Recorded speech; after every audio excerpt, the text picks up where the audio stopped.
Operasi penyelamatan via darat, Indonesia Siaga 1, 386 WNI terjebak di Iran. Sebanyak 386 warga negara Indonesia, WNI, yang berada di Iran bakal dievakuasi buntut konflik antara Iran dan Israel yang kembali memanas dalam beberapa pekan terakhir. Menteri Luar Negeri, Menlu, Sugiono mengatakan, rencana evakuasi ini dilakukan menyusul arahannya pada Kedutaan Besar, Kedubes, RI di Teheran untuk melakukan asesmen terhadap rencana kontingensi pelindungan. Pasalnya, menurut dia, intensitas serangan Israel yang semakin meningkat dalam 2 hari terakhir.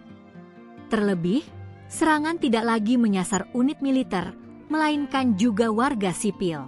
Selain itu, Sugiono menyebut, Kedutaan Besar Republik Indonesia, KBRI, di Teheran telah meningkatkan level siaga dari siaga 2 menjadi siaga I.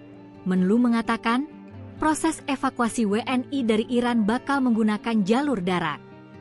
Sebab, pesawat tidak bisa melintas di atas Iran. Yang disasar juga lagi bukan saja target-target militer tapi juga target-target sipil. Evakuasi melalui jalur darat, kalau udara enggak bisa, kata Sugiono kepada awak media di St. Petersburg, Rusia, dikutip dari tayangan YouTube Sekretariat Presiden, Kamis, 19 Juni 2025. Untuk kemudahan proses evakuasi, Sugiono menyebut, KBRI di Teheran sudah berkomunikasi dengan WNI yang berada di negara tersebut.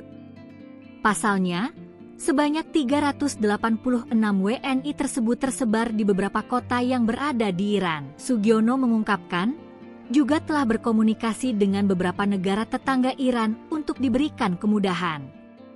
Sebab, evakuasi bakal menggunakan jalur darat. Namun, Menlu belum mengungkapkan kapan waktu pasti evakuasi WNI melalui jalur darat itu akan dilakukan, termasuk skenario evakuasinya.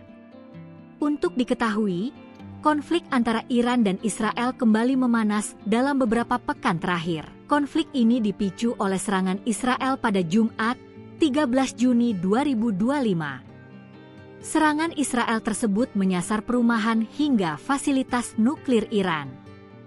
Iran kemudian melakukan serangan balasan pada Sabtu, 14 Juni 2025, yang merusak fasilitas ekonomi Israel.